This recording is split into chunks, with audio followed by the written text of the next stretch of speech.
what's the nature of, here I'm musing on the nature of death and transcendence. So contemplating the archetypes of mastery in the wisdom traditions there, the Christ and the Buddha.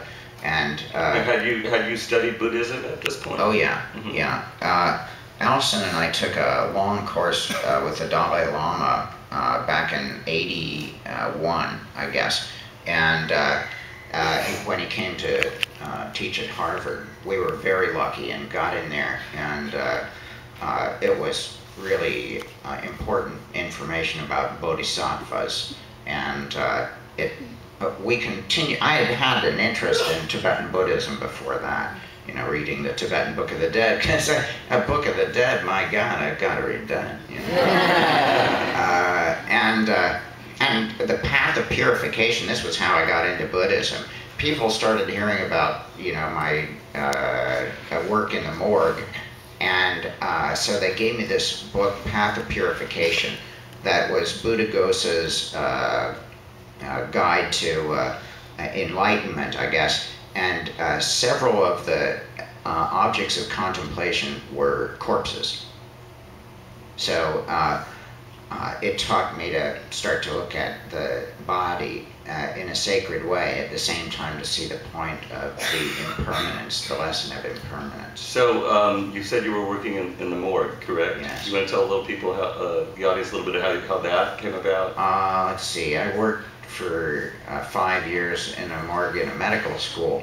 I had a friend basically there in the Museum of Anatomy, and I had an interest in helping him to do displays on the history of anatomy, and to work in the morgue, because I wanted to study the box, the vehicle that consciousness comes in. Mm-hmm. And because I figured my subject is consciousness, but how do you get to all the thorny issues, you know, if you're not going to represent the body, and the problem of how is the mind and body related. Related, yes. And and then within all that, the nature of the self.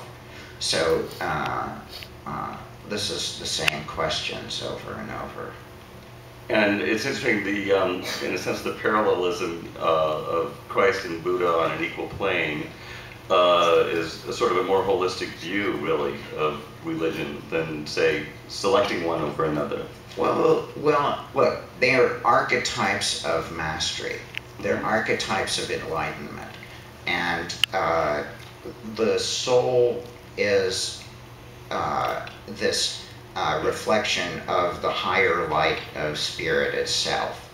Now, these were realized beings, God-realized beings. A Buddha would not say God realized, would say that, you know, he was a self-realized being, you know, but the